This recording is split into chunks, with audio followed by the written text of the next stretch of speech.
కోట్లు అన్నీ తీసుకుంటుందే కాదు, ఈ 8.5 లక్షల కోట్లు అప్పు చేసి రాష్ట్రాన్ని అప్పుల్లో ఉంచి సంపాదించుకున్నారు. అది మెయిన్ కారణం కాదు. అలాగే అందరి మీద కక్ష తీర్చుకున్నారు చంద్రబాబు నాయుడు గారు, అది మెయిన్ కారణం కాదు. 2019 ప్రతి శుక్రవారం కోర్టుకు వెళ్ళేవారు. 5 ఏళ్ళు అధికారం ఉంటే ఒక్కసారి కూడా కోర్టుకు వెళ్ళాం. ఆయన ఇంకోసారి అధికారంలోకి వస్తే కోర్టుకు వెళ్ళక్కల. ఆయన కోర్టుకు వెళ్లకుండా ఆయన కాపాడుకోవడానికి మనందరి జీవితాలతోనూ మన పిల్లల భవిష్యత్తులో ఆడుకుంటున్నారు. దయచేసి గుర్తుంచుకోండి. ఒకటి కాదు చెప్తాను, పేదవాడికి ధనికుడికి పోటీ అంటాడు. ఆయనకన్నా భారతదేశ రాజకీయాలు ఎవరు రిచెస్ట్ లేరు. ఆయన ఇళ్ల విలువ 3,000 కోట్లు. అమరావతి నాశనం చేశారు. మన పిల్లలకు ఉద్యోగాలు లేదు, పోలవరం లేదు, రేపు రాబోయే రోజులు తాగుతానికి నీళ్లు ఉండవు. ఒక మంచి చేశానని చెప్పుకోవడానికి ఎవరైనా వైసీపీ నాయకుడు వస్తే మనకి నష్టం రాకపోయినా ఆత్మాభిమానం, మన తల్లిదండ్రులు మనకిచ్చే మన పిల్లలకి ఇచ్చే పాస్బుక్ల మీద ఆయన ఫోటో ఏంటండి? దానివల్ల నష్టం రాకపోవచ్చు, ఆత్మాభిమానం. ఇంకా అంతకన్నా దుర్మార్గం, ఇంకా కొత్త న్యూ ల్యాండ్ టైటిలింగ్ యాక్ట్ అని తీసుకొచ్చారు.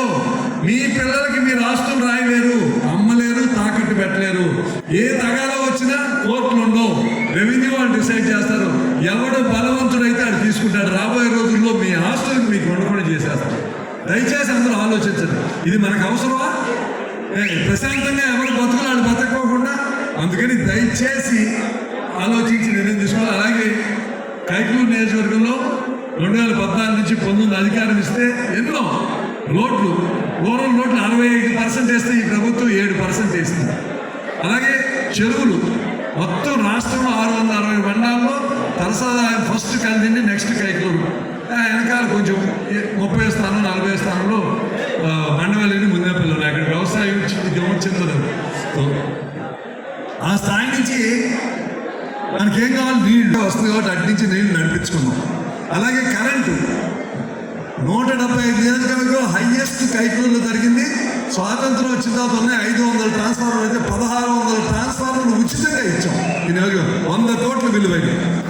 ప్రజలు మీ వల్లే నేను ఆ స్థాయికి వచ్చా, నేను చేయగలిగాను.